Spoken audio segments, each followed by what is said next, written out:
अस्सलामुअलैकुम सामीन। 11 रजबुल मुरज्जब और 23 जनवरी है। ख़बर का उन्वान है, राहुल गांधी की नए यात्रा को आसाम के गुवाहाटी में रोक दिया गया है और वहां उनके ख़िलाफ़ और कुछ कांग्रेसी वर्करों के ख़िलाफ़ FIR दर्ज कर ली गई है। ख़बर की तफसील ये है, राहुल गांधी की क़यादत वाली भारत जोड़ो नया यात्रा को आसाम पुलिस ने गुवाहाटी में दाखिले से रोक दिया है। दरअसल इस यात्रा के साथ चल रहे तकरीबन 5000 कांग्रेसी वर्करों को पुलिस ने रोकना चाहा तो पुलिस से उनकी झड़प हो गई। नोक झोंक के बाद पुलिस ने उनको रोका और रोकने के बाद FIR दर्ज हुई है।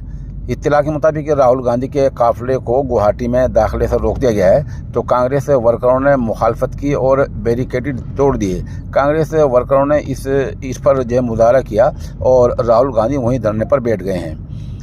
बता दें, वहाँ के वज़ीर आला हिमंत विश्व शर्मा ने इससे पहले कहा था कि सड़कों पर जाम की हालत से बचने के लिए यात्रा को शहर में प्रवेश की इजाज़त नहीं दी जाएगी।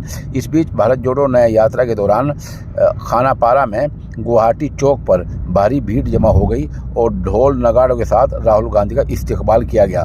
कांग्रेस की रियासती इकाई के इंचार्ज जितेंद्र सिंह ने कहा है कि मुखालिफों को मुंह तोड़ जवाब दिया जाएगा और इस तरह कोई बात नहीं चलने दी जाएगी।